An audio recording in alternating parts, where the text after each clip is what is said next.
We're taking a little break at the moment from the Warlock because we need to do a little bit of maintenance on the ML.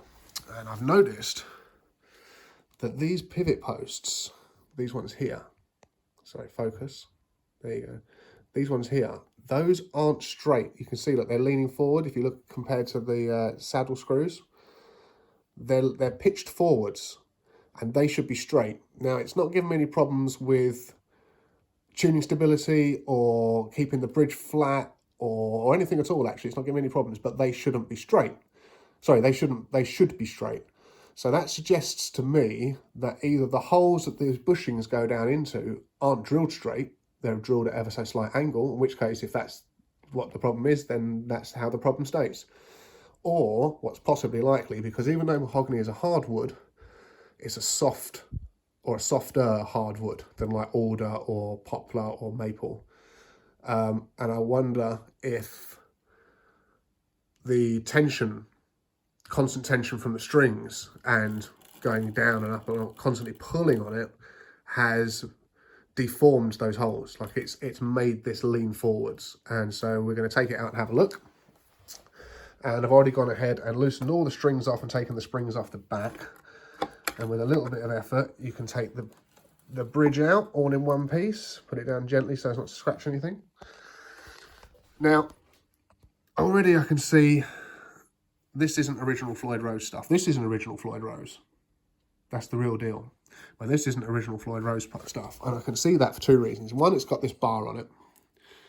And two, you can't see in this video, I can see it. But the threads on these that these screw up and down in, they're coarse. They're quite wide threads.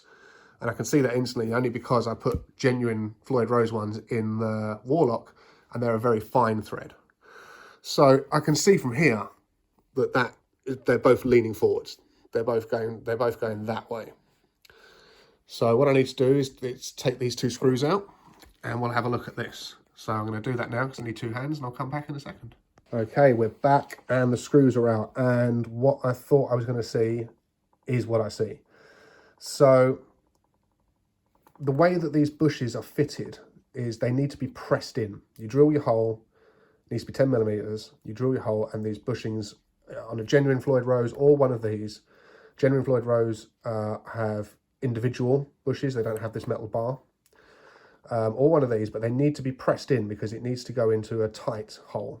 And these just lift out. That should not lift out. There's no way you should be able to take that out. And I think if I just give it a nudge, there you go, straight back in again. That should not happen. They should not lift out. And if you've never looked at a bushing before, you can see these splines down the side. Now the bushing itself, the cylinder, is 10 millimeters. These splines add a little bit all the way around, and it comes out about 10.3. But you don't drill a 10.3 mil hole. You drill a 10 mil hole. That's what Charla say. That's what Floyd Rose say.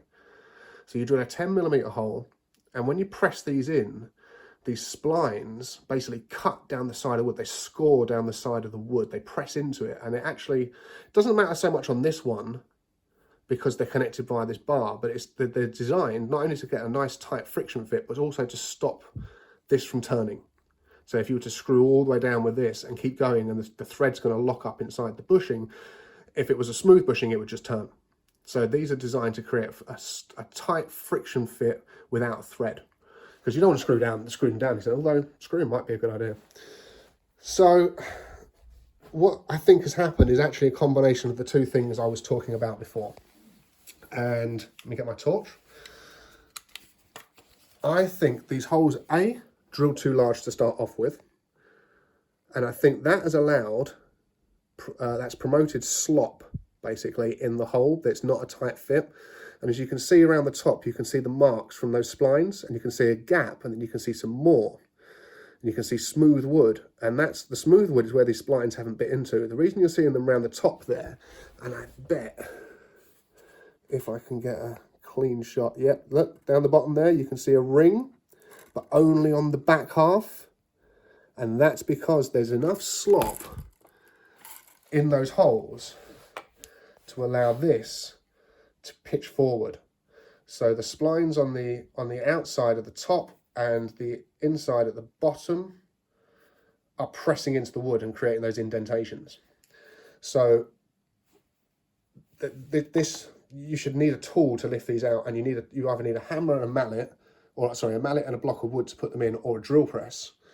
And I know this because I've done it on the Warlock. I drilled a perfectly good 10mm hole. I know that my 10mm drill bit will drill a perfect 10mm hole for those bushes to fit into really tightly. I had to put a block of wood on top and a mallet and tap those in, and you would need a tool to get them out. So where do we go from there? Well, the good news is you can see around the back there's plenty of wood there, so I don't have any breaking, I don't have any blowout from the wood, I don't have any cracks, nothing. It's still good solid wood all the way around there, so I don't have to cut a section out and replace it. Bad news is if you look right over in that corner, and the same on this side, in fact it might even be easy to see, you can see that the edge of that hole comes right up within a millimetre of the 90-degree angle of this route. And my first choice to repair this was going to be drill these holes out from there, probably say 10.5, near enough. Drill these out to 12mm, get some solid maple 12mm dowels, and basically glue them up and punch them in, and then cut them flush on the top. And once they dry, I would re-drill a new 10mm hole, and it'd be great. That's exactly how it should be. But the two problems I'm going to have with that is, one, it's so close to the edge of this that I'm just not going to get a perfect, I'm not going to get a perfectly centered hole. It'll actually be slightly further back, which could mess with the intonation. And two, I don't think I'd actually be able to enlarge these holes very well. Now, the reason I say that is you would normally go in with a twist, with a drill bit. And this is a standard twist bit. It can be used for metal, it can be used for wood. It's a standard twist bit. It's got a fluted top or a pointed top, whichever way you decide to describe it. And you would go in, this is a 10mm one, so obviously it goes in the hole, but you would go into the top and that would center it and you drill a new hole. The problem with these is, on an existing hole, especially when you're talking about enlarging the hole by by a millimetre, 1.5, and it is all the way around. In this case, it would be 1.5. You can get tear out. You can get tear out all around the edge of this. It can just rip chunks out the top. It won't damage the integrity of it, but it can rip chunks out the top, and you don't have a nice flat top. The correct way to drill holes in wood is with a brad point bit. Now, as you can see, it's got a point, which is its guide, and the tip, the actual cutting part of the drill is flat. That's this bit up here. But this won't work in that hole. This, because it would wander all over the place. The brad point needs to go in a small pilot hole like that. And that's what guides it. So that won't work. The correct way to enlarge a hole is with one of these. This is a step bit. Again, can be used on wood, can be used on metal. These are great. And you can see, if it focuses, you can see that the top of those are all beveled. They actually create a very nice countersink. So what they do, they go in first, they create a little bevel, and then the shaft of this is perfectly straight. This is stepped sizes. Let me go over to the window. It's the light. I don't know if you can see on this one. Oh, goodness. Let's have a look. There you go, there's the sizes. You can see it's 6, 8, 10, and the top one's 12. And they will create a perfect 12mm hole. Perfectly round, no tear out, perfectly smooth. Now obviously it won't go the full depth, but they would start with that, and then you would carry on with a 12mm one of these, or you could even use a 12mm one of these, because you already have that guide hole, you're already in it. The drill bit can't wander like this 10 fits in there. But the problem I'm going to have with that is, not only like I said, there's just not enough meat here. There's not enough room to do it. But also, that's already bottomed out, and I haven't got to the 12. So I'd end up going the full way through the body of the guitar. The only way this would work is if I bought another one of these and chopped it off. Oh, I'm not showing the picture, sorry. Chopped it off at the beginning of the 10. or even part way through the 10, so that there was room, get rid of all of this. And I don't particularly want to do that. So we have one other option, and this might be the other option. Now this is a very thin piece of mahogany. I mean, really thin. This is about 0.5 millimeter thick. This is a mahogany veneer. This one's actually cracked because I was already messing around with it. There you go. So this is a mahogany veneer, and it's like I say, it's about 0.5 millimeter thick. So if this is a 10.5 mil hole, give or take, and this is 0.5 millimeter, if we were to roll this into a tube that fit down inside there, that would narrow the hole from 10.5 roughly to 9.5 roughly, less than the thickness of these, or the diameter, sorry, of these. So if I can bend this and roll it into a tube, which I know I can't do dry because I already snapped it, I have another piece. Then you could roll this, put some glue down the inside or glue around the outside of this, roll it up small, put it in the hole, let it expand, take a drill bit, take a step bit perhaps, and go down into it until you're pushing it nice and tight against the thingy. I have some 10 mil. Do I have some here? Let's have a look. You have to excuse the mess. This is all the stuff where I'm working on the Warlock. So I have some 10 mil. These are mahogany dowels. Came from something else. That's how I know that these holes are not 10 mil, because these just slot in and out. And also my drill bits just slot in and out as well. They're way, look how much slops in there. They're way over 10 mil. And you would wrap this, you would heat this up, you'd steam it. And I have a steamer. I don't have an iron, but you have a steamer. You would steam this.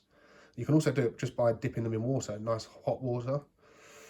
They become pliable, and you would wrap them around this and then take them off, tie them off, and let them dry. And when they dry, it stays in the same form that it was left in.